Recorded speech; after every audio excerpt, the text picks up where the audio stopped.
Bonsoir à tous.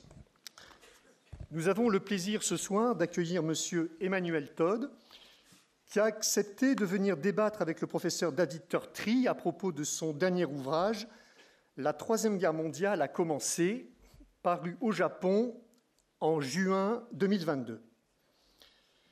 Emmanuel Todd, vous avez la réputation d'aimer le débat honnête, où l'on peut s'exprimer librement et qui est devenu, reconnaissons-le, plutôt rare aujourd'hui au pays de Voltaire. Bienvenue donc à l'Institut catholique de Vendée, où nous nous enorgueillissons de prôner et de mettre en pratique la devise « l'audace d'être libre ». Emmanuel Todd, vous êtes né en 1951, vous êtes historien et anthropologue de formation, mais on pourrait également dire que vous êtes sociologue et surtout démographe, un domaine dans lequel l'idéologie a peu de place et dans lequel on peut difficilement camoufler la réalité. Votre thèse de doctorat de l'Université de Cambridge en anthropologie historique porte sur les structures familiales. Depuis longtemps, vous vous livrez à un décortiquage des rouages de notre monde en essayant de comprendre le dessous des cartes, d'analyser les stratégies profondes des États en allant au-delà des apparences et des pensées souvent simplistes des courants majoritaires, de comprendre la crise de civilisation que nous traversons. Bref, vous faites de l'anthropologie en vous appuyant avant tout sur les déterminants profonds qui guident les peuples. Vous faites de la géopolitique, pas de la géopolitique médiatique, mais de la géopolitique analysée sur la longue durée, et vous n'avez pas renoncé à réfléchir en termes de rapport de force et de puissance. Avant de parler de votre dernier ouvrage, 3 livres parmi la vingtaine que vous avez écrites résument votre démarche intellectuelle. Dans La chute finale, essai sur la décomposition de la sphère soviétique, vous aviez prévu dès 1976, de manière fort clairvoyante, l'écroulement de l'URSS en raison de son échec économique, de la désagrégation du système social et de la baisse du niveau de vie, camouflé par des statistiques officielles mensongères ou tout simplement dissimulées. On pense notamment à la mortalité infantile, statistique qui vous est particulièrement chère. Au moment où, au contraire, la menace que faisait peser l'Union soviétique sur l'Europe occidentale était perçue comme particulièrement grave par des esprits aussi éclairés que Raymond Aron. Alors que c'est bien au moment où un système tente vainement de se réformer qu'il est le plus vulnérable. Nous rappellerons que l'autre intellectuelle qui avait prévu l'éclatement de l'URSS en tant qu'empire, Hélène Carrère d'Ancos, s'était plutôt trompée, elle, sur le diagnostic, en pensant que l'implosion aurait lieu sous la pression des minorités musulmanes. Plus de 45 ans après la publication de ces 2 ouvrages, il serait intéressant de voir si les choses ne se sont pas inversées, à savoir une économie russe qui tient plutôt très bien le coup, mais des nationalités qui entendent se séparer de la maison mère. En tout cas, 32 ans après la fin de l'URSS et du communisme, la Russie est toujours là, et bien là. Dans L'illusion économique, essai sur la stagnation des sociétés développées, publié en 1997, vous leviez le voile sur le capitalisme à la fin du 2e millénaire, à l'aune de la chute des taux de croissance, de la montée des inégalités, de la pensée unique chez les élites en matière de libre-échange, des contradictions de la mondialisation et de l'impuissance des dirigeants. Votre critique prémonitoire de l'euro est analysée non pas en partant de l'économie, mais, comme toujours, de l'anthropologie, en montrant qu'une monnaie unique ne peut pas être une bonne solution pour des peuples foncièrement différents. Et vous en appeliez au sursaut par le retour de la nation, seul à même de redonner un sens à la collectivité d'appartenance. Enfin, dans Après l'Empire, essai sur la décomposition du système américain, dès 2002, vous annonciez le déclin américain au moment où d'autres analystes créaient, eux, le concept d'hyperpuissance. En vous basant toujours sur une analyse pluridisciplinaire, anthropologique, économique, démographique, vous démontriez que c'était les États-Unis qui avaient plus besoin du reste du monde que l'inverse, un peu à la manière de la dialectique du maître et de l'esclave. Et comme vous l'écriviez, le monde de plus en plus produit pour que l'Amérique consomme. le déficit commercial américain devenant alors un véritable prélèvement impérial, voire une forme de prédation.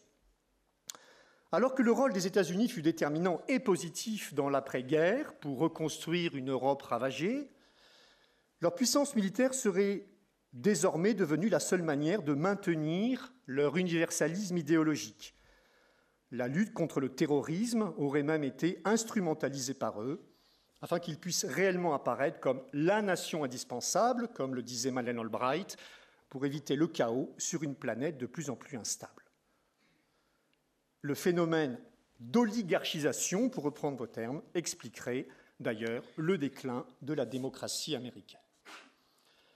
Ce soir, vous allez nous parler de votre dernier ouvrage, paru donc au Japon en 2022.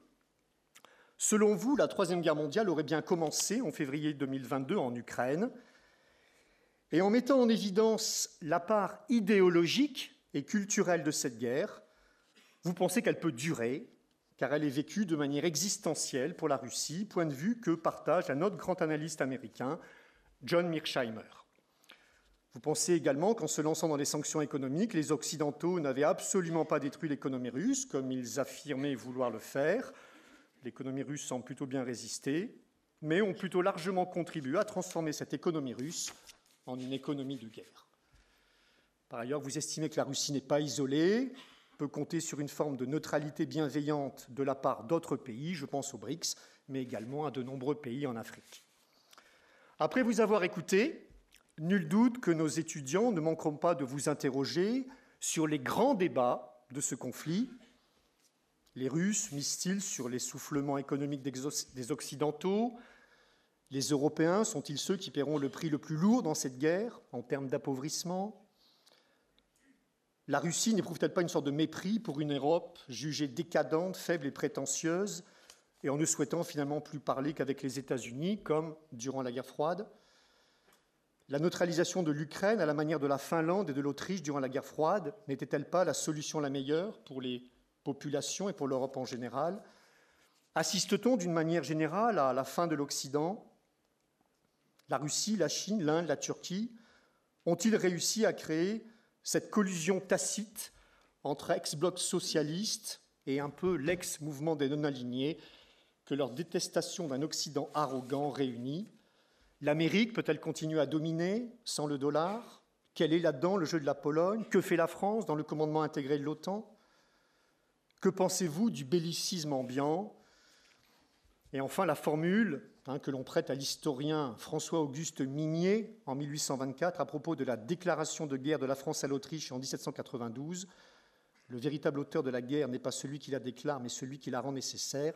Est-ce que cette formule vous paraît adaptée à la guerre russo-ukrainienne? En remontant un peu plus dans le temps, nos étudiants chercheront également à avoir votre sentiment sur certaines questions cruciales de ces 30 dernières années, sur lesquelles les avis divergent.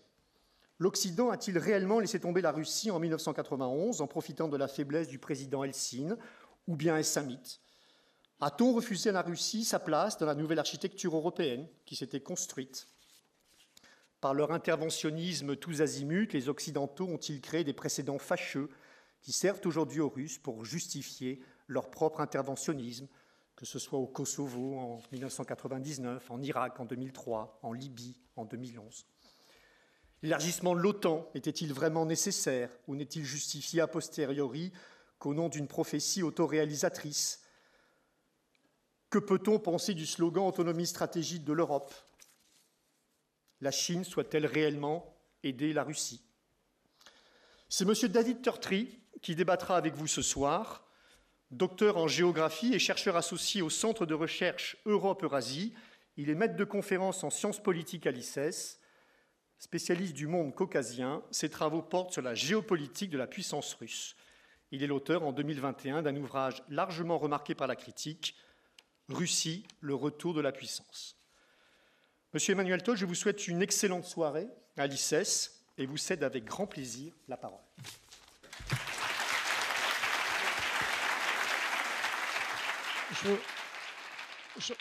Je vous remercie pour cette présentation remarquable me concernant. Pour ce qui concerne toutes les questions à résoudre, voilà, j'espère ne pas trop décevoir parce que le sujet est... Très bien, alors pas de problème. Je voudrais juste dire un petit mot sur les raisons de ma présence ici, en dehors du fait que je suis très heureux d'être ici, en ce lieu. Et finalement, oui, c'est vrai, l'idée de liberté de l'esprit est devenue sympathique en général, même si je viens d'un univers idéologique très différent. Mais l'une des raisons pour lesquelles je suis venu, c'était pour faire la connaissance concrète de David Turtry, dont le livre que vous avez mentionné est pour moi l'un des éléments fondamentaux que je l'avais lu avant la guerre. Et grâce à ce livre, j'ai eu le sentiment d'aborder le conflit sans être idiot, puisque j'étais préparé psychologiquement à la résistance de l'économie russe par la lecture de ce livre. Donc je suis aussi ici pour lui rendre hommage. Voilà.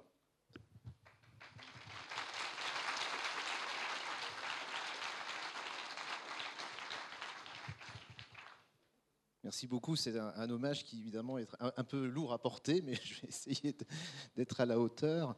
Peut-être pour débuter, en tout cas, nous, on est extrêmement heureux de vous avoir ici. On a déjà discuté un petit peu des diverses questions qui ont été introduites par le général Blachon.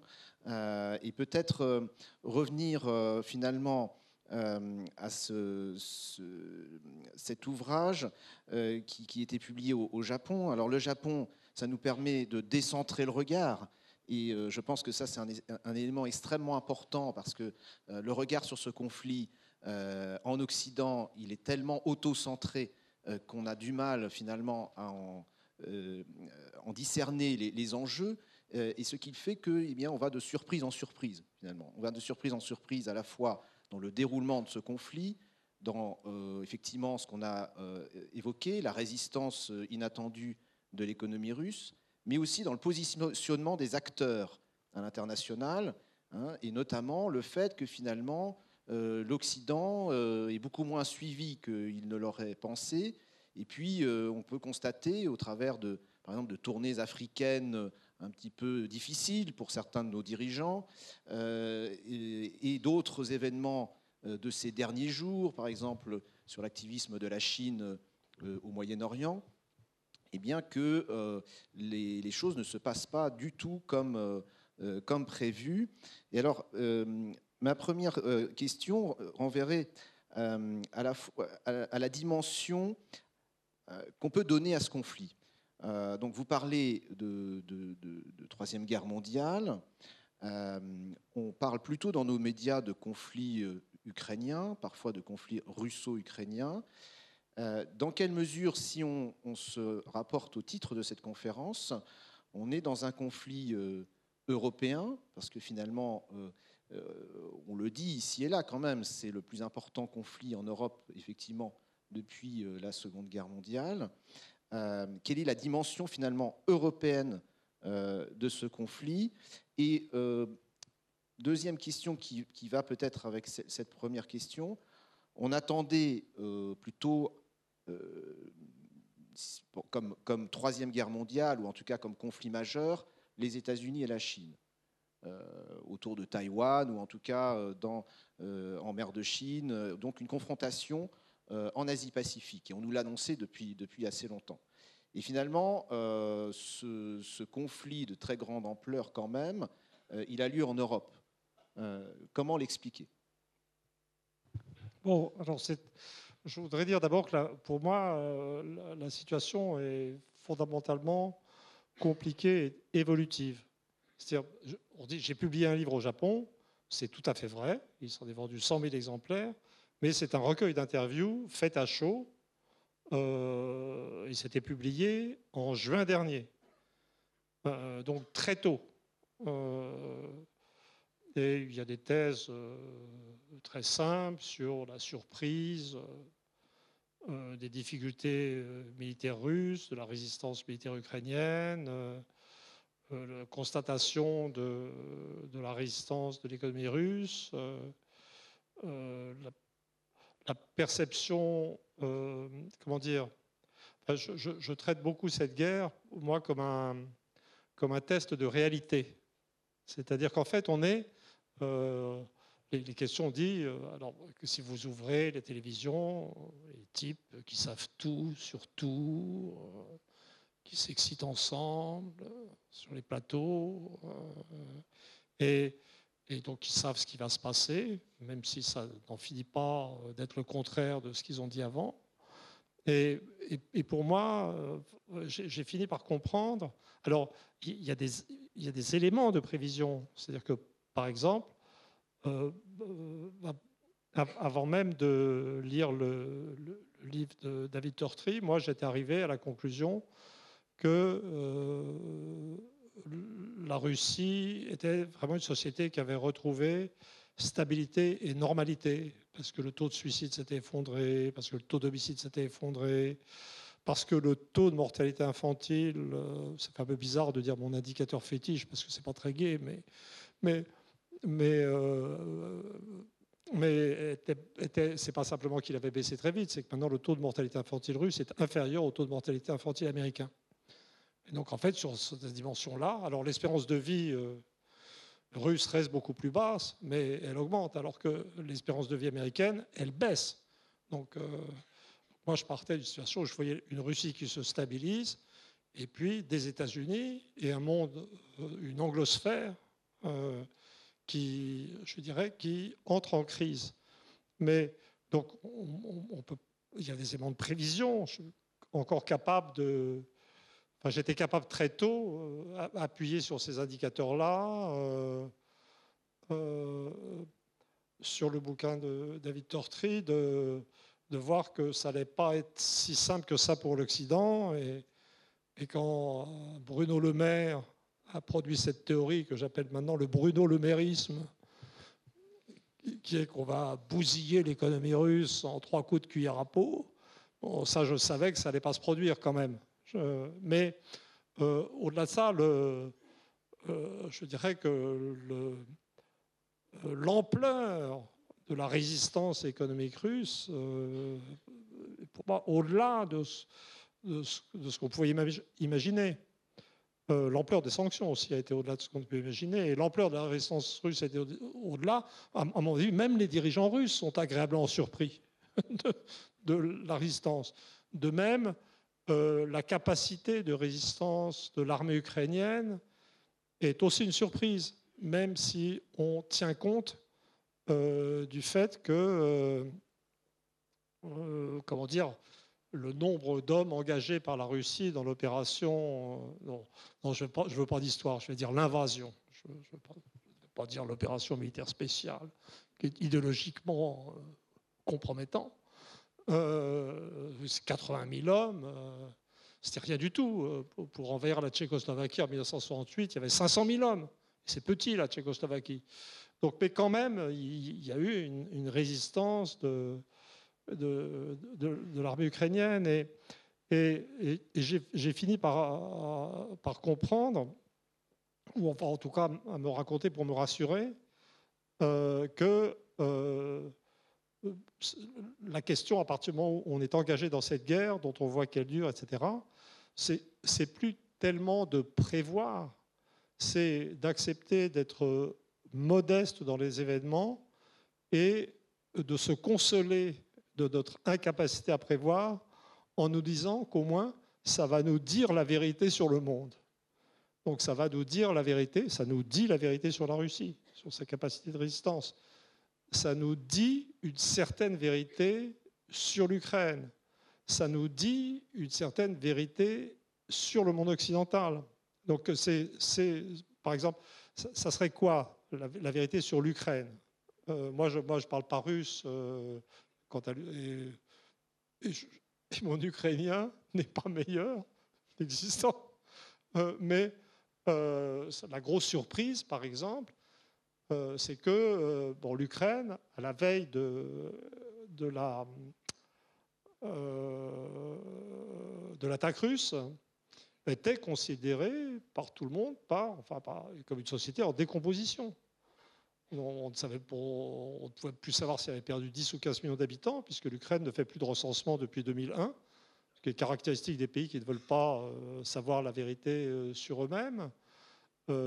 C'était une société dont la base industrielle avait été complètement désorganisée justement par la pénétration européenne et par la rupture, si je ne me trompe, de l'industrie qui était plutôt du côté du Donbass avec ses partenaires russes. Donc c'était un monde qui foutait le camp. Et ce monde, en perdition, a été capable de produire une résistance militaire très efficace. Donc, bien entendu, il y a la mise en ordre et la réorganisation de l'armée ukrainienne par les Américains, les Anglais, les Polonais, des équipements, des ressources financières, mais ça ne peut pas être que ça. Et ce que ça révèle, de mon point de vue, c'est qu'une société en décomposition, dont la population diminuée, peut trouver, c'est une hypothèse audacieuse, une certaine forme de sens à son existence, de sens de la vie, j'ose pas dire, dans la guerre. C'est-à-dire que la guerre est, je pense, devenue la raison d'être de l'Ukraine. C'est une hypothèse, mais c'est peut-être ce qu'on va finir par comprendre de la situation, ce qui est tout à fait à l'opposé du discours sur la naissance d'une démocratie libérale en Ukraine, qui ne correspond, à mon sens, à rien de ce qu'on peut observer en Ukraine. Donc c'est un premier dévoilement, je dirais, de réalité. Un deuxième dévoilement de réalité, c'est que dans un pays comme la France, nous ne vivons pas dans une démocratie libérale. L'information est uniforme et mimétique, c'est-à-dire le système d'information média du secteur public est absolument interdit à des gens comme moi.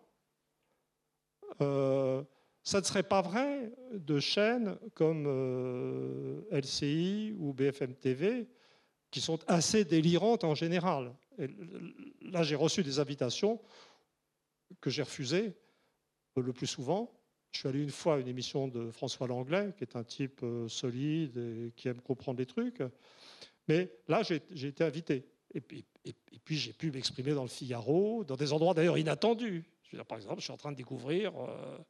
moi, je viens d'une famille, je dirais, de gauche épaisse.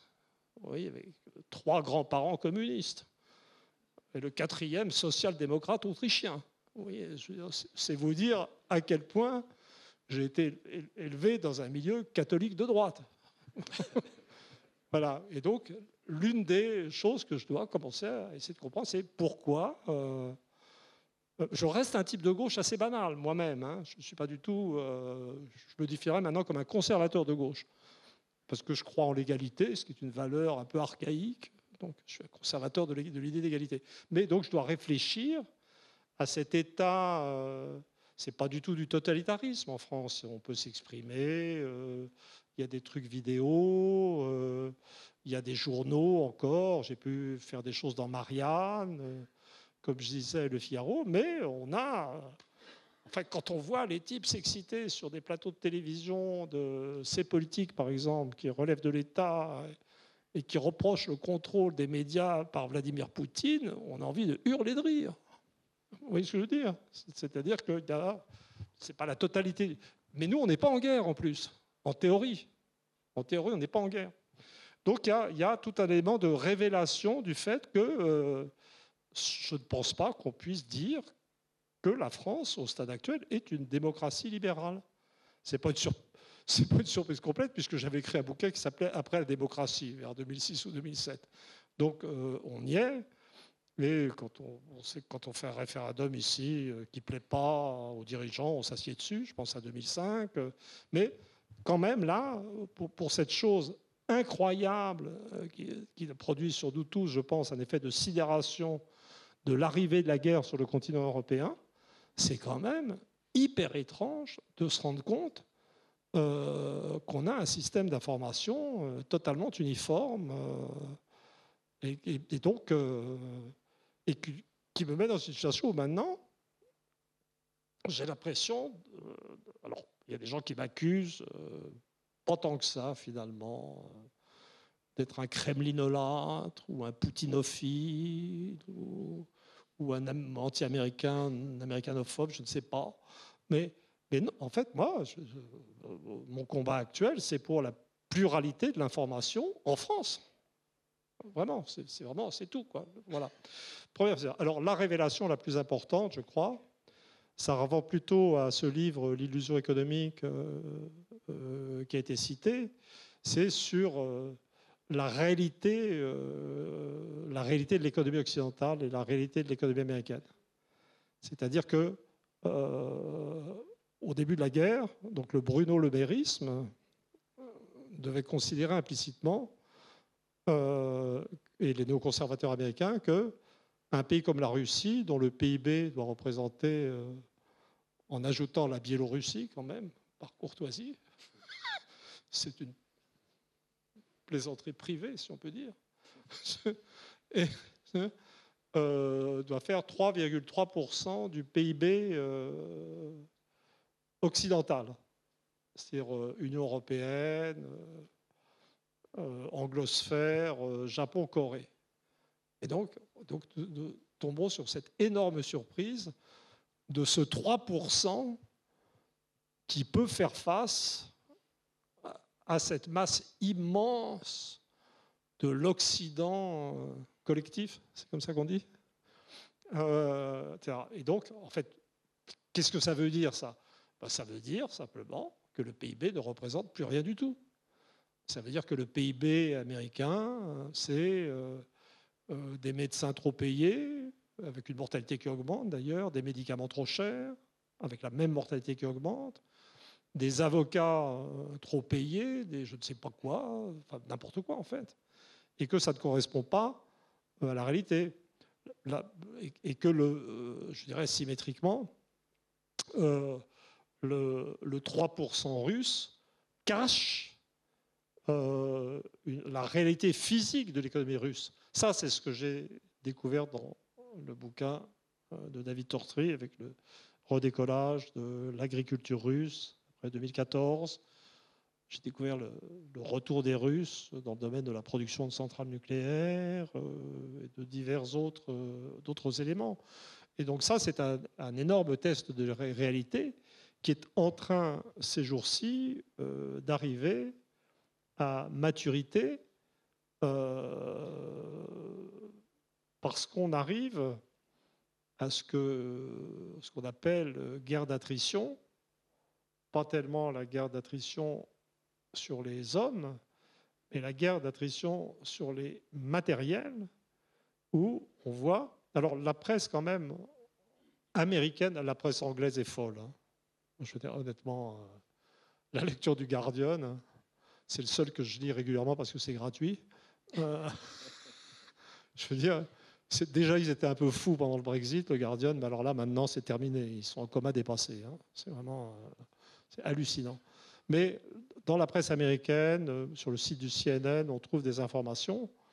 Et en particulier, c'est d'ailleurs sur le site du CNN qu'on a vu apparaître les premières inquiétudes américaines sur la production de matériel de guerre. Et donc, à mesure que d'un côté, on découvrait que les missiles russes qui étaient épuisés continuaient d'exister, donc on subodorait l'existence d'usines quelque part, je ne sais pas, du côté de l'Oural. Et surtout, on découvrait que toutes les chaînes de production de je ne sais plus quel type de missile, j'aime pas trop la guerre, ça m'intéresse pas tellement en fait personnellement, je veux dire, avaient été démontées depuis les années 80. Et donc, on en arrive à cet état de réalisation de ce que cet Occident si puissant est quand même économiquement largement une fiction. Et je pense que la guerre va continuer comme ça. Alors, pour quand même répondre à la question, je veux dire, ce qui n'est jamais une mauvaise idée, je pense que dans l'avancée vers la guerre, dans les causes de la guerre, l'Europe a joué un rôle. C'est-à-dire l'expansion de l'Union européenne vers l'Ukraine, le choix auquel les Ukrainiens ont été confrontés de rallier l'Union européenne ou l'espace russe sur le plan économique fait certainement partie des causes de la guerre. C'était un choix d'une très grande brutalité, puisque, en fait, il condamnait la région du Donbass et l'industrie ukrainienne. Disons qu'en gros, ce que l'Europe a proposé à l'Ukraine, c'est la ruralisation. Et je dirais que, pour moi, les objectifs allemands concernant l'Ukraine, l'Allemagne est un pays charmant, il y a toutes sortes de qualités, efficace, mais qui me semble engagé dans une rationalité économique pure qui atteint le stade de la névrose. C'est-à-dire c'est vraiment un pays pacifique. Il n'y a plus d'armée. C'est clair qu'ils n'étaient pas trop chauds pour envoyer des chars, alors que apparemment ils sont les seuls qui fabriquent des chars qui marchent et qu'ils arrivent à exporter. Mais il y a une sorte de fixation sur le maintien d'une puissance économique qui a, dans le contexte de dépression démographique allemande, a mené une sorte de phénomène à la fois d'expansion, de délocalisation des activités en Europe de l'Est, mais ça ne concernait pas tellement l'Ukraine, et de ce que j'appellerais une politique consciente ou inconsciente de prédation démographique. C'est-à-dire que l'Allemagne prend de la population à tous les pays libérés du joug communiste. Et donc ces pays sont libérés du joug communiste pour se faire détruire démographiquement. Le plus bel exemple serait sans doute la Croatie, en fait. Et donc, pour moi, vraiment, mais c'est toujours pareil, on est dans une situation où il faut inventer des pensées à des acteurs qu'on ne connaît pas. Donc, je pense que la conception allemande de l'expansion de l'Europe, c'était de faire de l'Ukraine un espace de prédation démographique, puisque l'adhésion à l'Europe allait détruire l'économie ukrainienne ou la ruraliser. Mais on ne peut pas... donc c'est très violent quand même. Ce qui a été fait à l'Ukraine est très violent. Mais je ne pense pas qu'on puisse penser en termes d'un plan d'agression, etc., puisque en parallèle, l'Allemagne, dans sa rationalité économique pure, s'acoquinait avec la Russie parce que la Russie avait du gaz, que c'était un partenariat splendide, et tout ça sans armée. Le concept d'expansion économique tous azimuts, sans armée, et si on réfléchit 2 minutes, complètement cinglé. En fait, vraiment. Et bon, voilà. Alors, mais là, j'en suis sur ce qui est européen dans la dynamique de marche à la guerre. Mais pour moi, c'est tout. Pour le reste, l'Europe n'a pas de rôle. La France, particulièrement, c'est très très drôle dans le cas de la France. J'en discutais avec un ami, c'est que l'une des raisons pour lesquelles la situation peut être folle sur nos plateaux de télévision, c'est qu'en fait la France ne joue aucun rôle dans cette crise. Elle fournit très peu d'armes, elle n'a aucun moyen d'action, elle n'a pas vraiment d'armée, elle n'a pas de puissance économique à cause de la désindustrialisation. Donc en fait, en France, l'Ukraine, c'est un sujet pour discuter. Ce n'est pas un sujet pour agir. L'Allemagne, c'est différent. L'Allemagne pourrait, si l'Allemagne décide de produire des armes en masse, on le sentira. Mais bon, pour nous, c'est pas ça. Mais en fait, pour moi, les vrais acteurs depuis le début, donc je mets de côté les Ukrainiens qui existent, même s'ils ne sont pas partout en Ukraine, pour moi, depuis le départ, c'est une guerre entre la Russie et les États-Unis. Et je me souviens d'avoir vu les deux discours de Poutine au début, quand il est apparu. Enfin, j'ai eu l'impression de vivre de l'histoire en direct quand même. Enfin, je sais pas, hein, c'est vraiment... il s'agissait de l'Ukraine, certainement, mais en fait, c'était un défi à l'OTAN. C'était un défi à l'OTAN, parce que la Russie se sentait assez forte pour défier l'OTAN. Et pour moi, il faudrait décrire, je pense, fondamentalement, ce qui se passe en Ukraine comme l'affrontement en Ukraine de la Russie et des Américains avec les Anglais en mouche du coche. Parce que les Anglais sont vraiment très surexcités. Hein. Il y a un côté, je ne sais pas ce qui leur prend. C'est vraiment, c'est très, très, très, très ahurissant. Et donc là, moi, je suis sur la ligne Mearsheimer, ce qui est très simple. C'est-à-dire, j'avais deux idoles au début de la guerre d'Ukraine, David Tortry et John Mearsheimer, qui sont les deux personnes qui m'ont aidé à ne pas perdre des pédales. Et donc Mearsheimer est apparu très tôt en disant écoutez, ce qui se passe est très simple. La Russie avait annoncé qu'elle ne tolérerait pas que l'Ukraine rentre dans l'OTAN. L'installation des Américains, des Anglais, des Polonais dans la remise en place d'une armée ukrainienne efficace, etc., avait fait ou était en train de faire de l'Ukraine un membre de facto de l'OTAN. Et donc la Russie a annoncé que ce n'était pas possible. Et donc la Russie a fait, je veux dire, une guerre préventive, mais fondamentalement défensive. Mais quand on parle des Américains, des Britanniques, des Polonais, on ne parle pas de l'Europe, en fait. On est déjà... Et pour moi, l'une des caractéristiques de cette guerre, c'est que très tôt, il est apparu que, Paris, n'en parlons pas, mais Berlin, enfin les deux piliers historiques de la communauté européenne, comptaient pour du beurre. Et que l'axe stratégique véritable, c'était Washington, Londres, Varsovie, Kiev. Donc on a été, pour moi, de mon point de vue, on était dès le début dans une logique de guerre intercontinentale, disons, en cours de devenir une guerre mondiale. Ensuite, je vais dire rapidement quand même pourquoi j'ai pensé très tôt que cette guerre allait être mondiale. C'est parce que, vous l'avez mentionné, c'est-à-dire que c'est la grosse bizarrerie de l'histoire.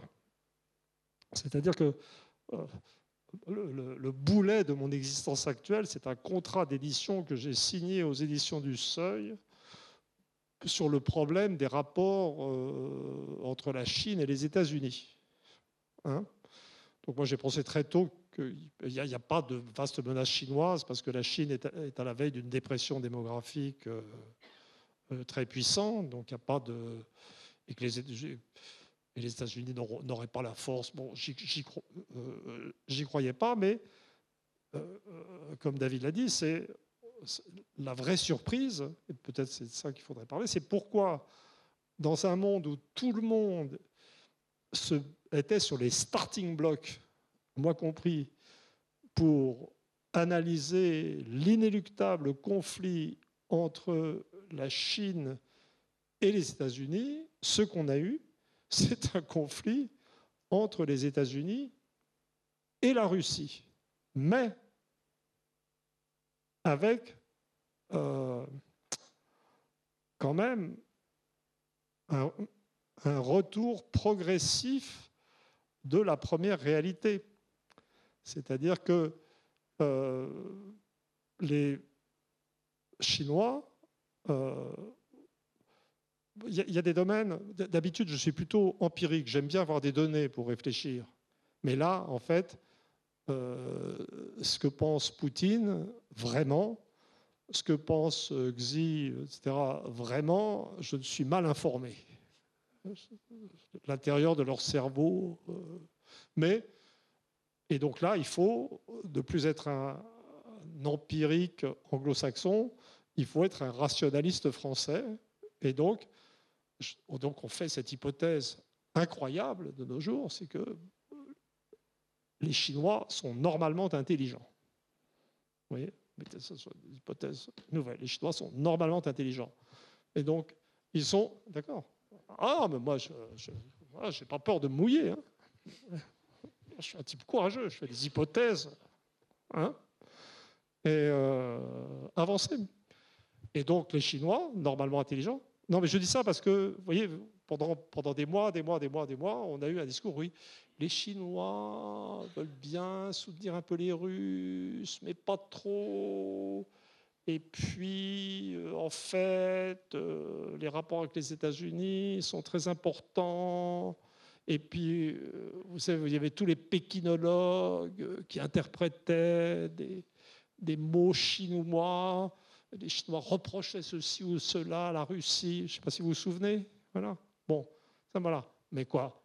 Les Chinois, c'est des types normalement intelligents. Ils savent que si la Russie tombe, ensuite, c'est leur tour.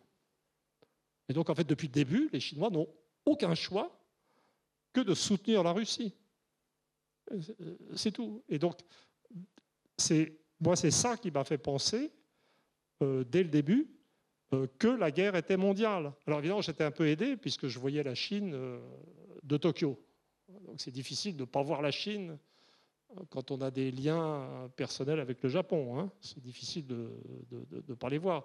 Moi, je suis surtout connu au Japon maintenant pour faire de l'analyse géopolitique. Et je les vois du point de vue d'ailleurs des intérêts japonais. Et donc, ce qui est tout à fait extraordinaire, maintenant, actuellement, ces jours-ci, c'est que premier temps, ou plutôt point zéro du débat, on s'attend à une guerre ou un conflit entre les États-Unis et la Chine. Aux surprises, le conflit a lieu entre la Russie et les États-Unis. Mais là, on est en train de reglisser vers le point initial, puisque tout le monde est en train de s'inquiéter de fournitures d'armes chinoises à la Russie. Et donc, tout le monde est peut-être en train de comprendre que l'affrontement industriel de fond sera entre la Chine et les États-Unis, avec une Chine qui produit 30% des machines-outils dans le monde et les États-Unis 8%, ce qui nous donne la clé de l'histoire, en fait, d'une certaine manière. Mais il reste ce problème. Moi, pourquoi est-ce que la Russie continue d'occuper cette place? Pourquoi elle a cette espèce de fascination ou de chiffon rouge? Et pourquoi les Américains se sont en fait laissés entraîner dans un affrontement industriel avec la Russie qu'ils ne sont pas capables d'assumer, en fait? C'est une vraie question. J'ai à peu près répondu ou pas? Oui, je crois. Oui. Je crois. C'est très difficile parce que le sujet est sans cesse mouvant. C'est-à-dire, et là, là, le dernier truc, c'était, on voit la Chine au centre du jeu maintenant, organisant des accords entre les Iraniens et les Saoudiens. Et donc, il y a quand même le retour de cette question fondamentale. Merci beaucoup pour cet exposé très, très large et surtout qui revient sur des éléments de fond, des évolutions moyen et long terme. Je pense que c'est extrêmement important parce qu'on est dans le court-termisme, on est effectivement dans ces plateaux de télévision où certains spécialistes sont dans la tête de Vladimir Poutine, contrairement donc Oui, excusez-moi, j'avoue. Voilà, donc il est fou, sanguinaire. Voilà, soit il est fou, soit en tout cas on connaît le coup d'après.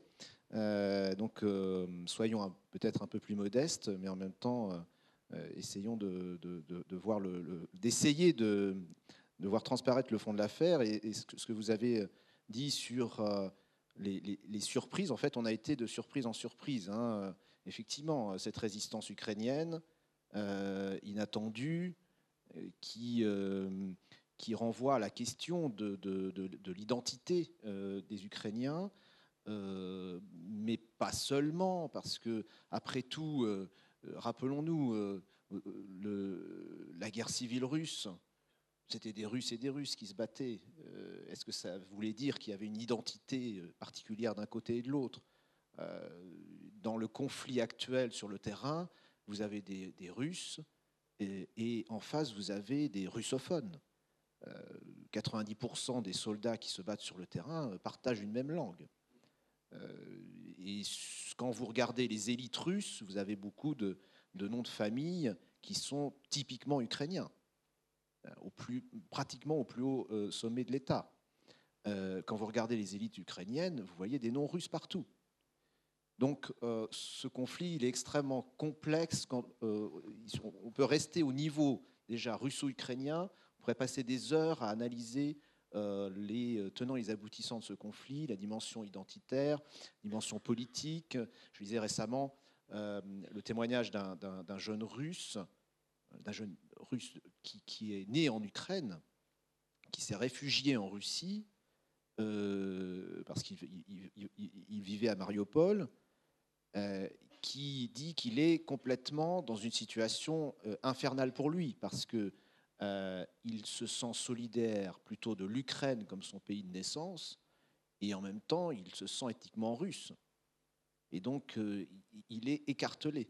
Donc, sur le terrain, c'est beaucoup plus cette situation-là qu'on a que la description qu'on nous en fait d'un enthousiasme absolu de l'ensemble de l'Ukraine contre une invasion russe et d'une différence majeure entre une identité ukrainienne qui serait constituée ou qui se constituerait dans la guerre et un envahisseur moscovite, plus ou moins asiatique, qui serait perçu comme totalement étranger à la conscience ukrainienne. Donc il y a différents aspects à ce conflit, mais déjà sur le terrain ukrainien, c'est complexe.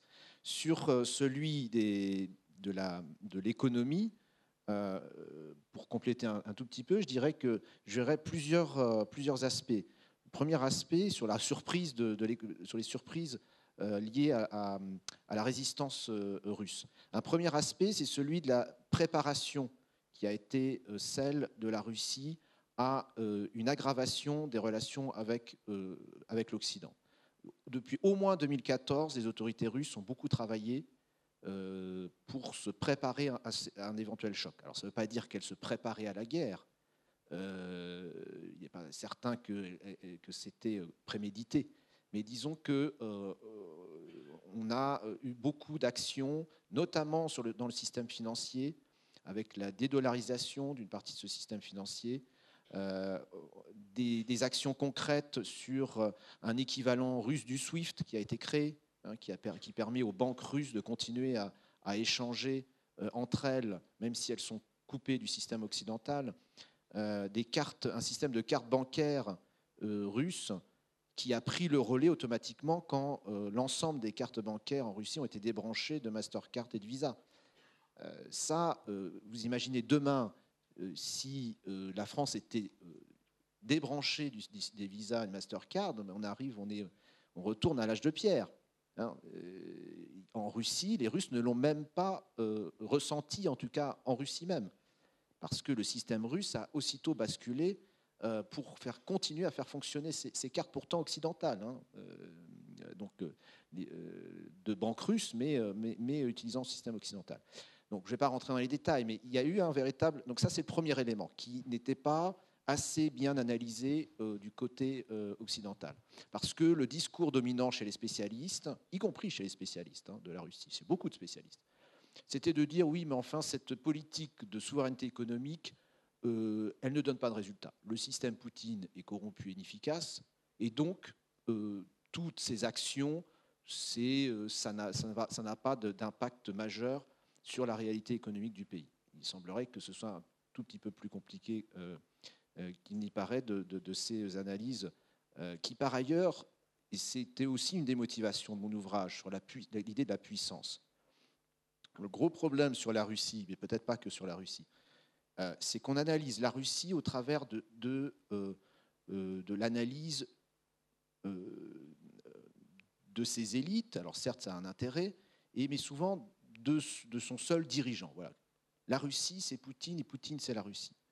Et quand on s'arrête là, eh bien, c'est beaucoup trop court pour comprendre une puissance qui se base, comme ça a été dit, sur un territoire, comme on le sait, le plus vaste au monde, qui implique des richesses. Potentiellement, c'est le pays le plus riche au monde en termes de richesses, qui implique donc cette profondeur stratégique dont on a parlé, et beaucoup d'autres aspects qui font qu'une puissance ne se réduit pas à son dirigeant, ni à son PIB, comme on l'a vu, qui est une mesure par ailleurs très critiquable de la puissance, ce qui renvoie aussi à un économisme qui marque nos élites et qui a une certaine importance, hein, c'est le nerf de la guerre quand même, mais qui est d'abord, s'appuie sur des mesures qui ne sont pas forcément celles qui reflètent correctement les fondamentaux d'une économie, et puis qui réduisent la puissance à des seuls aspects économiques. Et là, on a la preuve, là, sur l'idée de ça nous donne, ça illustre la réalité du monde. Et là, on a la preuve que l'économie, en tout cas mesurée en termes de PIB, n'est pas suffisante pour parler de la puissance. Et puis, il y a un autre aspect que je voudrais mentionner sur l'inefficacité relative. Hein. Ces sanctions, elles ont quand même mené à une récession russe, mais beaucoup plus limitée qu'annoncée. C'est que je pense que nos élites occidentales, européennes, vivent dans le monde d'avant. Alors, elles se prétendent être déjà dans le monde d'après, mais j'ai un peu l'impression qu'elles vivent dans le monde d'avant. C'était celui où l'Occident était central, et où donc des sanctions économiques massives de l'Occident mettaient à genoux une puissance adverse. On s'aperçoit que ça n'est plus le cas, que la Russie peut continuer à commercer avec, en gros, l'Asie, pris dans un sens large, non seulement pour l'exportation de ses matières premières, mais aussi pour l'importation d'une grande partie des biens de consommation ou de composants dont elle a besoin. Donc il y a un retard dans la pensée de l'Occident sur le monde tel qu'il est. Manifestement, et ça se ressent aussi au niveau de la diplomatie, qui renvoie aussi à un aspect, et là je poserai cette question sur un aspect assez étonnant, c'est le bellicisme des élites européennes depuis le début de ce conflit. Ce bellicisme, il a un impact délétère sur les positions de l'Europe dans le monde. Parce que autant le bellicisme américain, d'abord on y est habitué, et en quelque sorte, finalement, c'est presque le rôle des États-Unis. Enfin, ils vivent comme ça, ils se sont exprimés en tant que puissance, grande puissance, comme une puissance militaire.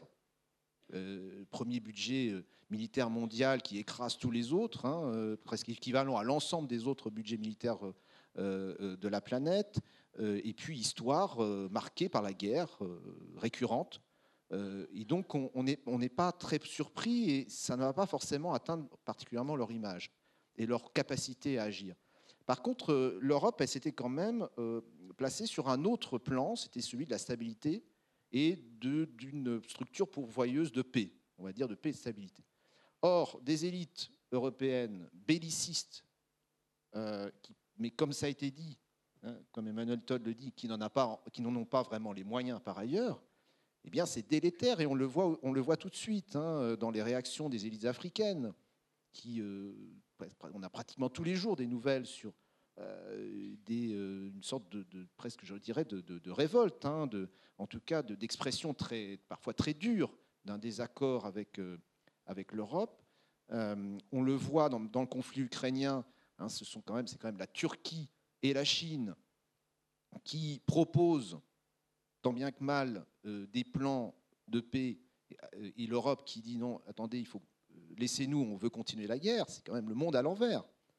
On voit les dirigeants allemands qui vont au Brésil pour demander à Lula da Silva, est-ce que vous pouvez nous fournir des armes? Et le dirigeant brésilien qui, écoutez, nous sommes un pays de paix, il faudrait que vous fassiez la paix sur le continent européen. C'est-à-dire que on n'est plus du tout dans notre rôle, et c'est le reste du monde qui nous fait la leçon désormais sur ce conflit qui est très largement, justement, je pense, vu comme un conflit européen ou occidental, et qui nous ramène finalement dans une position d'infériorité, de déclassement vis-à-vis du reste du monde. Et donc ma question serait la suivante. Comment expliquer ce bellicisme européen? Qu'est-ce qui explique que nos élites européennes, qui s'étaient quand même placées très largement dans l'idée d'une forme de fin de l'histoire, hein, la guerre, c'est pas bien, et nous, on va exporter nos valeurs au travers notamment de cette structure très originale qu'est l'Union européenne. Comment expliquer qu'on bascule, qu'on ait basculé dans ce bellicisme? À mon avis, c'est le genre de sujet sur lequel il faut vraiment prendre du recul. C'est-à-dire, pour moi, la première chose à faire, je ne sais pas si je me répète ou non, mais là, il le faut de toute façon, c'est d'essayer d'évaluer la situation des diverses sociétés dans leur trajectoire. Donc, la Russie, c'est un pays qui, certes, s'était préparé à quelque chose et préparé sans doute à récupérer une partie de terres considérées comme russes, etc.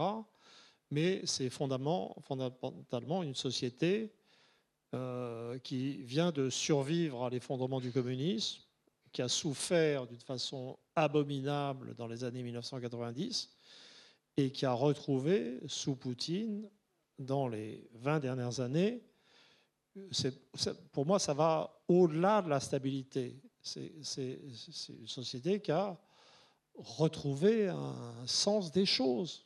Je veux dire, quand on a tant souffert, peut-être c'est un peu le genre d'état d'esprit qu'il y avait en Europe occidentale après la Deuxième Guerre mondiale ou au Japon. J'en ai parlé.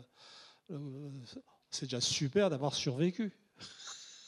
C'est déjà un projet en soi. Et donc ça donne un pays qui est fondamentalement à l'équilibre et paisible. Donc ça va être aussi la raison du soutien des Russes au régime, qui est identifié de façon temporelle à ce retour à une vie concevable, en fait, simplement. Et donc, en fait, en un certain sens, la Russie n'est pas un vrai sujet. Et d'ailleurs, la Russie a défini une doctrine à la fois intérieure et extérieure qui est fondamentalement paisible et conservatrice. Je veux dire, il y a un discours conservateur qui associe dans une fraternité inédite la religion et la partie positive du stalinisme. C'est un écuménisme quand même d'un genre nouveau qui a été établi par Poutine, on peut dire ça quand même, non? Bon, donc voilà, donc c'est pas un sujet. Mais la Chine, la Chine, l'Inde, la Turquie, ce sont des sociétés en décollage. Ce sont des sociétés qui sont en train d'échapper à la pauvreté, qui risquent, pas pour la... Je n'ai pas cité l'Iran, mais pas pour la Turquie, peut-être un peu pour l'Iran, mais surtout beaucoup pour la Chine, d'avoir des problèmes démographiques, puisque avec 1,3 de fécondité, la Chine va quand même perdre 30% de sa population active dans je ne sais plus combien de décennies, mais ce n'est pas encore sensible. Donc ce sont des pays dont échapper à la pauvreté, c'est sympa aussi. C'est un projet. On peut accepter beaucoup de régimes, en fait, politiques, dans un tel contexte. On peut se payer une belle armée, dans le cas de la Chine, choses comme ça. L'Occident, c'est tout à fait autre chose. L'Occident, le discours de l'Occident sur lui-même est un discours de gens qui font l'histoire et qui édictent les règles de la bienséance politique mondiale. Hein? Et je vois bien les États-Unis, ou même plus généralement l'anglosphère, parce que vraiment la fusion par Internet de l'Angleterre, de l'Australie, du Canada avec les États-Unis, et leur annexion presque est vraiment l'un des phénomènes importants des 20 dernières années, en fait. Donc il y a une sorte de condensation de l'anglosphère autour des États-Unis, qui est quelque chose d'important. Donc il y a ça, l'anglosphère, qui d'ailleurs, elle toute seule, est plus peuplée que l'Union européenne, au fond. Pas d'autant que ça, mais plus peu. Et puis l'Union européenne, c'est autre chose, mais pour moi, ce sont deux systèmes, si je parlais de façon vulgaire, et je vais le faire, qui se la pètent, en fait, qui pensent qu'ils sont le modèle pour le monde, mais la vérité, ce sont deux systèmes qui sont en crise totale. C'est-à-dire, il y a la chose qui avait le plus attiré mon attention depuis le traité de Maastricht, la construction de la monnaie unique, la façon dont l'Europe a vécu la crise financière de 2007, 2008, etc., c'est que l'Union européenne est en vérité un système qui garde un niveau de vie appréciable, mais qui, en tant que projet historique, politique, philosophique ou tout ce qu'on veut, est en perdition. Et c'est un système qui, surtout, a changé de nature. Donc j'avais utilisé la comme comparaison, j'avais parlé de l'Europe en renvoyant, c'est la métamorphose de Kafka, ce type qui se transforme en gros insecte. L'Europe, c'était un projet égalitaire, sympathique, démocratique et libéral, copiloté par la France et l'Allemagne, qui était à peu près à parité, qui était juste un peu plus égal que les autres, mais pas tant que ça. Puis l'Europe s'est mutée grâce à l'euro, aux inégalités, aux différences de structure familiale, d'efficacité, en un système hiérarchique dominé économiquement par l'Allemagne, avec destruction de l'industrie française, italienne, pompage des élites italiennes, espagnoles, des jeunes par l'économie allemande, assoiffée de matières grises et de forces de travail, avec une sorte de recolonisation de l'Europe de l'Est par l'industrie allemande, utilisant les anciennes démocraties populaires comme une sorte de Chine intérieure à l'Union européenne, avec les hausses de niveau de vie de la Chine, mais quand même avec un différentiel très important. C'est devenu simplement autre chose. Ça n'est plus démocratique. Est-ce que c'est libéral ? Ces jours-ci, on commence à douter. Mais c'est fondamentalement... Et c'est un système qui, à mon avis, avait une sorte de... Vers la fin, là, au moment de 2014, de Maïdan, etc., c'est un système qui continuait d'essayer de s'étendre alors qu'il était en train de mourir en son cœur. Enfin, il y a vraiment quelque chose de tragique dans l'histoire de l'Europe. Et puis, voilà. Donc l'Europe, c'est un système où on dit on va agir à l'échelle européenne. Tout le monde sait qu'il ne va rien se passer. C'est pour ça que Poutine doit être très satisfait d'entendre que les Européens veulent agir en commun pour fabriquer des armes. Je veux dire, ça, les Russes peuvent être tranquilles. Si l'Europe s'en occupe, ils sont peinards. Il ne va rien se passer. Hein, voilà. Mais donc c'est un système, et il y a la montée des inégalités, il y a la montée de la sécurité, il y a certaines dimensions d'un néolibéralisme mal digéré, mais c'est des pays qui vieillissent, c'est un monde où les jeunes sont maltraités, qui vient de subir le choc du Covid et découvrir qu'ils ne fabriquent plus ces médicaments. Enfin, c'est vraiment... c'est un monde qui va mal, en fait, qui est en crise. Bon, l'Amérique, ça, j'avais moins travaillé là-dessus, finalement. Je n'étais pas conscient de l'ampleur du problème, et l'Angleterre encore moins. Mais c'est un autre genre de monde, qui est plus authentiquement libéral à l'origine, mais dont, en vérité, les forces productives ont été dévastées par le néolibéralisme. Je veux dire, c'est un pays dont la population continue à augmenter très vite, mais c'est une population de consommateurs ou de travailleurs faiblement qualifiés et qui n'arrivent pas à se secouer. C'est-à-dire qu'à un moment donné, j'avais pensé... moi, je n'étais pas complètement hostile à Trump. En fait, comme c'était très bien dit dans l'introduction, moi, je suis un partisan de la nation en général. si ça veut encore dire quelque chose. Je suis très content d'être français, c'est pas agressif. J'aurais été très content que les Britanniques soient britanniques et que les Américains soient américains et nous foutent la paix en prime. Et donc, comme ça semblait le projet de Trump, malgré une expérience traumatisante au Trump Hotel de Las Vegas, personnellement, qui était dégueulasse, vraiment dégueulasse. Et j'étais prêt à le projet protectionniste de Trump, même une certaine hostilité à la Chine en tant que rival commercial ou destructeur de l'industrie américaine. Pourquoi pas? On se restructure aussi dans des conflits modérés comme ça. Mais la vérité, c'est que ça n'a pas du tout marché, que mesure en termes absolus sur les biens, le déficit commercial américain a continué d'augmenter. La mortalité, comme je l'ai dit tout à l'heure, s'est mise à augmenter. En termes de production idéologique, je m'excuse de le dire, mais je ne suis pas très militant sur les questions sociétales. Je ne fais pas partie des gens qui s'excitent contre l'idéologie woke ou ces trucs-là. Mais quand même, je veux dire, ce que produit l'Amérique sur le plan intellectuel devient complètement débile. Hein? Je vous recommande la lecture. Alors, je crois que ça va être traduit en français. Moi, j'ai lu en anglais. C'est un livre d'un conservateur intelligent américain qui est éditorialiste au New York Times. C'est un peu l'alibi conservateur du New York Times.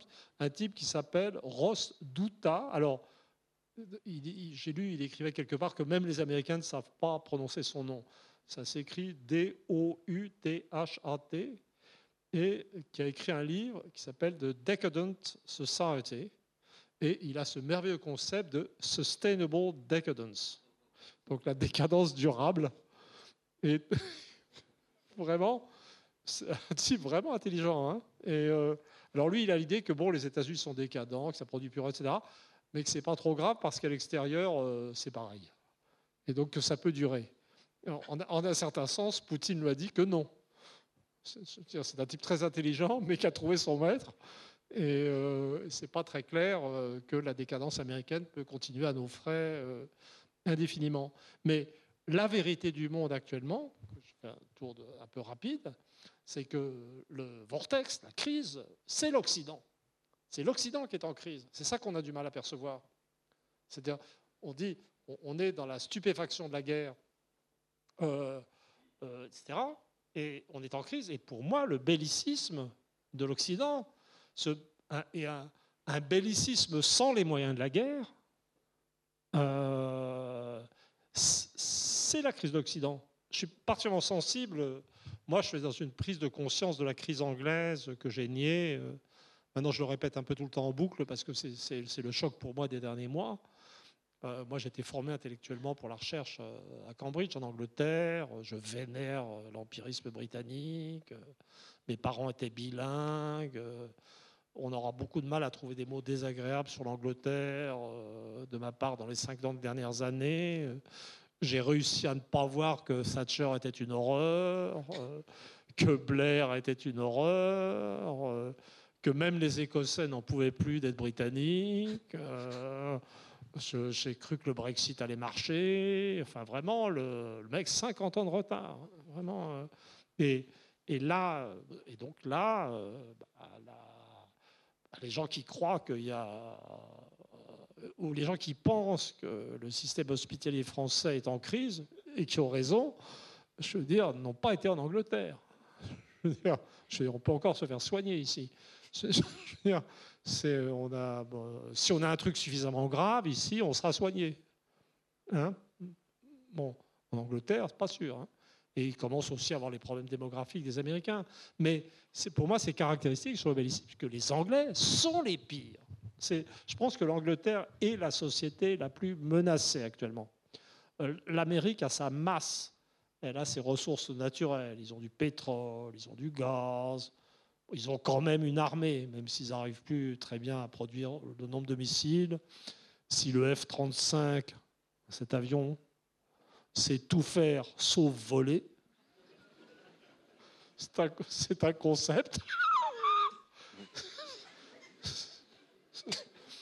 Je veux dire, le F-35, il me fait penser à une blague juive.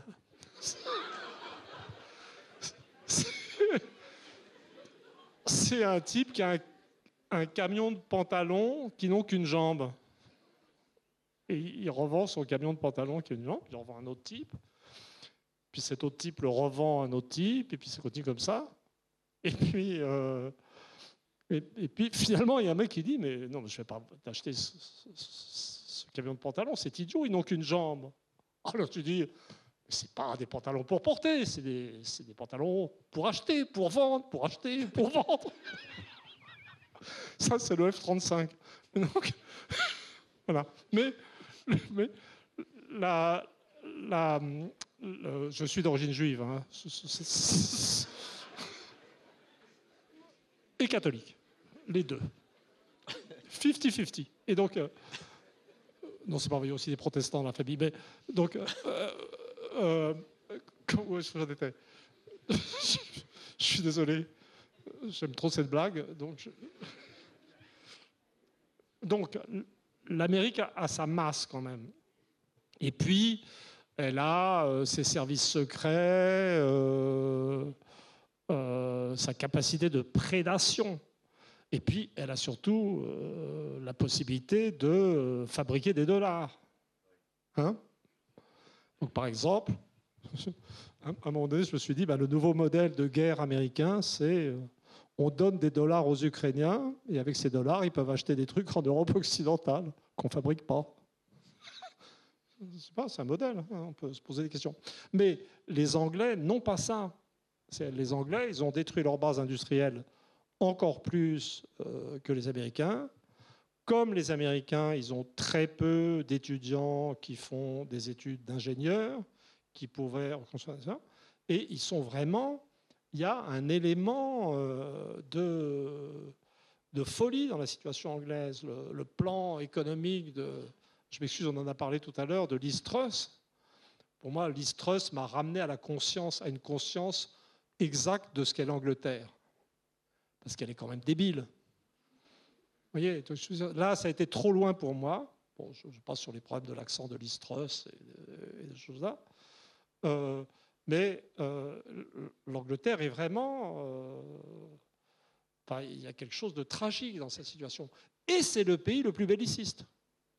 C'est-à-dire que tous les jours, le Ministry of Defense, le ministère de la Défense, produit des communiqués analysant l'évolution de la situation sur le terrain, comme si l'Angleterre était une puissance mondiale, et d'ailleurs, elle veut intervenir dans le Pacifique. Donc là, c'est l'archétype de ce que vous évoquiez, d'une sorte de bellicisme qui n'en a pas les moyens.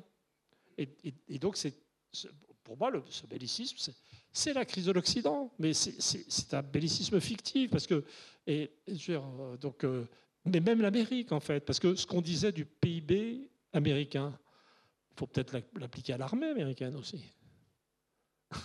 On dit, c'est 40% des dépenses militaires mondiales, mais 40% de quoi? C'est quoi ces 40%? Des types trop payés aussi. Oui, donc en ce sens, c'est vraiment dur parce que ça nous plaise ou non, on est des Occidentaux. Si l'Occident coule, c'est nous qui coulons. Il faut être réaliste. On ne peut pas se réjouir d'être dans le camp des perdants si on perd. Quand même. Et le fait d'être lucide dans le camp des perdants en ayant bien dit qu'on allait perdre ne nous fera pas aimer des gagnants. Oui, donc c'est vraiment... Mais il faut qu'on se voit tel qu'on est. Alors, il y a une chose dont je voudrais parler et qui peut-être vous permettrait de suivre les événements qui approchent et qui, moi, m'intéressent beaucoup. C'est parce que ça évolue tout le temps. Donc, on part d'une situation où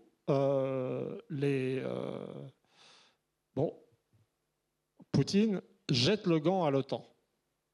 Et là, un moment de pause stupéfaite, difficulté militaire, mais l'économie russe tient le coup.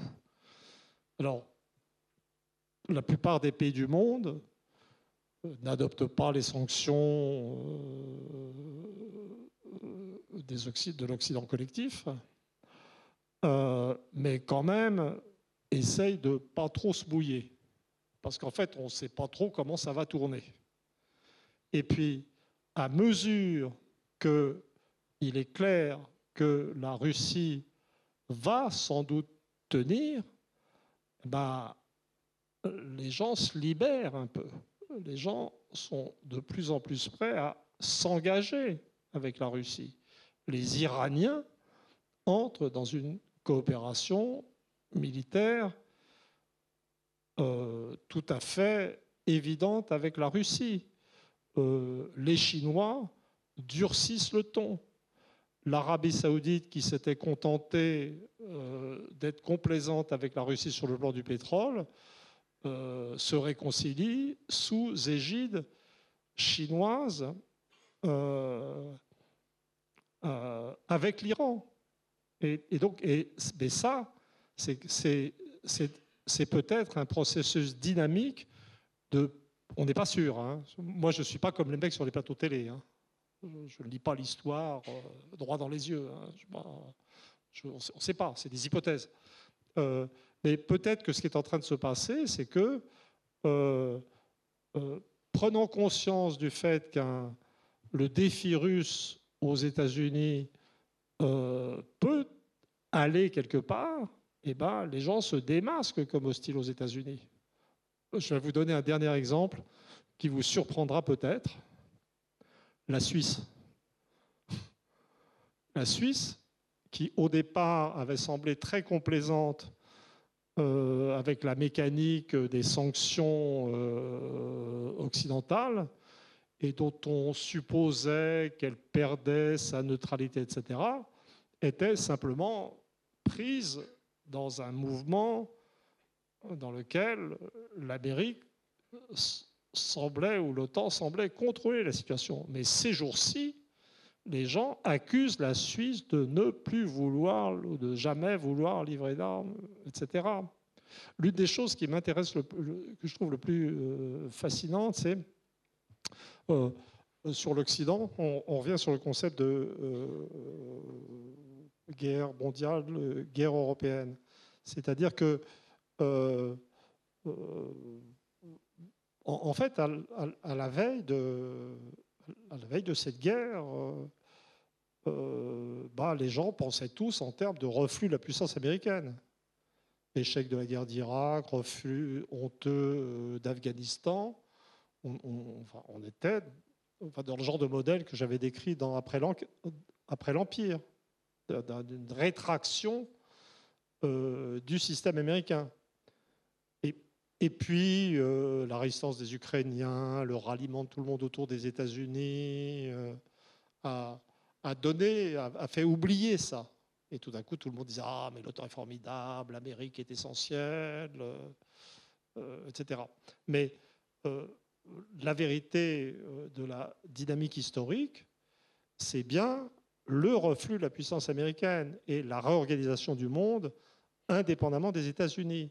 Mais ce qu'on a du mal à le voir, nous, en Europe, on le voit partout. Il y a un bouquin du ministre indien des Affaires étrangères, dont je n'arrive pas à mémoriser le nom, sur ce thème d'un reflux de la puissance américaine, et qui dit très lucidement d'ailleurs que la Chine non plus ne dominera pas le monde.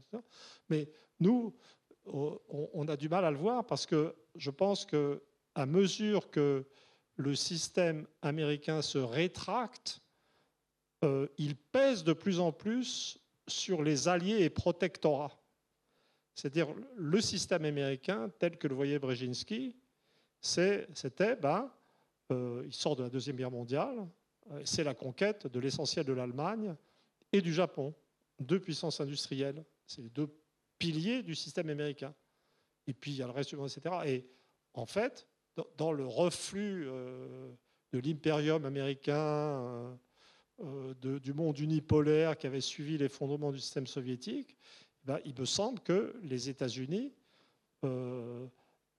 accroissent leur prise et essayent d'augmenter l'augmentation des Européens, des Japonais et des Coréens. Et nous, on ne voit pas, on est dans la... Regardez où on en était au moment de la guerre d'Irak, quand on avait des conférences de presse communes de Schröder,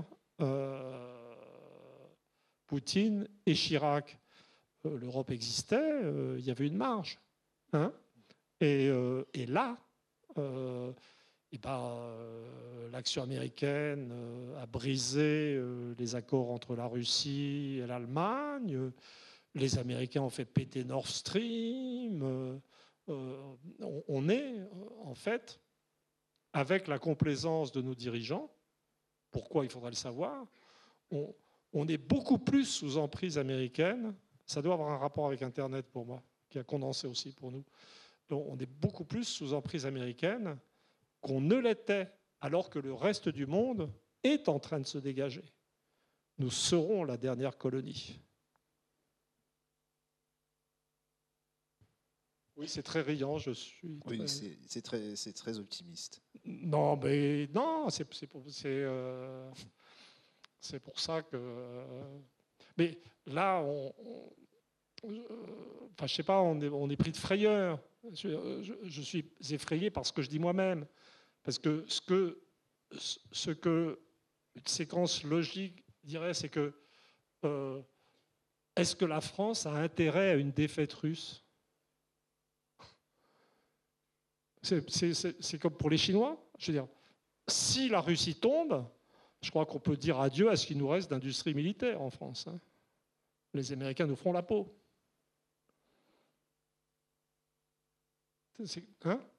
C'est-à-dire qu'il n'est pas du tout clair que l'intérêt national de la France soit ce qu'on nous dit sur nos plateaux de télévision.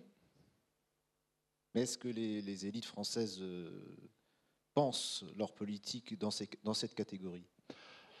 Le mystère de la France, c'est la disparition du sentiment national. Enfin, je suis désolé de le dire, c'est un fait. Je ne suis pas en train de m'indigner. C'est-à-dire, pour moi, c'est le mystère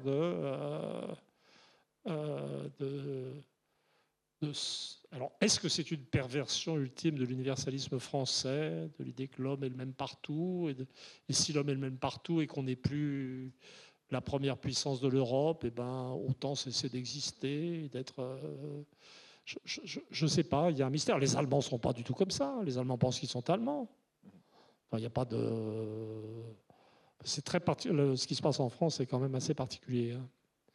Enfin, sur le plan idéologique. C'est-à-dire, quand je vois le journal Le Monde dénoncer sans arrêt les entreprises françaises qui continuent d'essayer de survivre sur le marché russe, ou Total, enfin, quand je vois le journal de référence traquant ceux qui restent de capacité d'action économique de la France, je ne suis pas un hyper-nationaliste, mais quand même c'est bizarre. Hein, parce qu'il y a un vrai enthousiasme. Je pense que le concept qui finira par sortir partout pour analyser les postes qui arrivent en Occident, etc., il y a un élément nihiliste, en fait. Une sorte de vertige nihiliste. Bah écoutez, je crois qu'on va en rester là parce que on a... Voilà.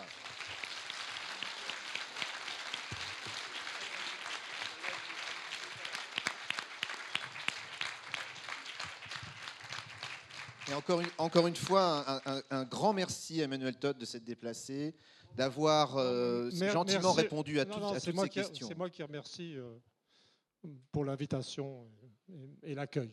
Et merci à vous.